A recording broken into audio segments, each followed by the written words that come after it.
I'm Dan Cassens with Cassens Trees, and there's several different species of Christmas trees that are produced in Indiana, and some of them are also shipped in from other locations. The most common tree that is produced in Indiana is Scotch pine. It has usually a medium needle length, but there's several different varieties, so you can get shorter needle to longer needle type tree. And another very common tree that's produced in Indiana is white pine. It has very soft, flexible branches, so it's a little bit hard to decorate.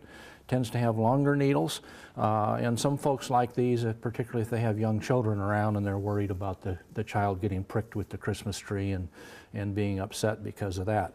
These are two of the most common trees that are produced in Indiana, and probably the least expensive trees that are produced.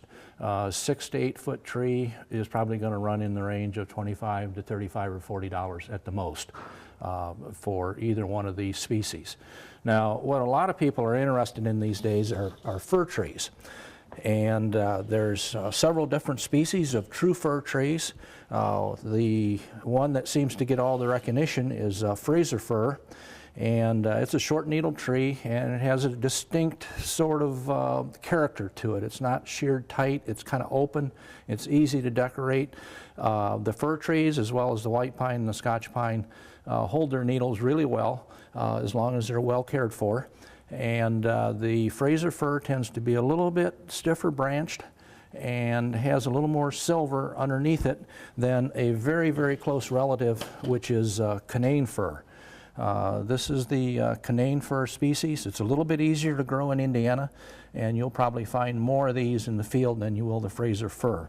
And it gets very, very difficult in some cases to separate these two species when they're in the field. In fact, if I didn't know where I planted them, I would have trouble separating some of them at different times. Some are easy to separate. A few trees are easy to separate one way or the other, but there's a whole bunch in the middle that are really identical, almost. And then another tree that's getting quite a bit of interest these days is white fir or concolor fir. It has kind of a long needle that's kind of up-curved. It's usually a heavy tree, but it has a very characteristic odor. If you scrape on it a little bit or crush the needles, it'll smell like citrus. And a lot of people are really surprised at that particular species. Those are the true fir species. There is another fir that's called Douglas fir, and it was a very common tree in the past. It has medium length needles, kind of cigar-shaped buds, very pointed sort of bud, and characteristic pine cones that look like they have a little mouse with his tail crawling up under the brack of the pine cone.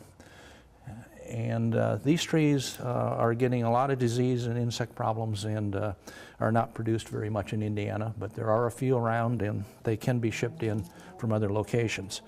And then finally we have the spruce trees. You want to think of a spruce as a 3-week tree max, because they tend to come in, bring them inside, and after about 3 weeks they start to drop needles very rapidly. So if you're going to go just for 2 or 3 weeks, the spruce is a good tree, but longer than that you're probably going to have trouble with it. This is blue spruce here, and a lot of people like the blue spruce just because of the color of it particularly. It's usually a real tight, dense tree and sharp needled. It's the one that you don't want to be having a young child around if you're afraid that the child will grab the tree or something and become afraid of it. Norway spruce is a beautiful tree.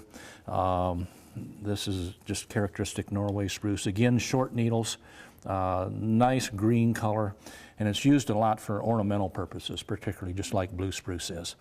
And again, a 3-week tree at max.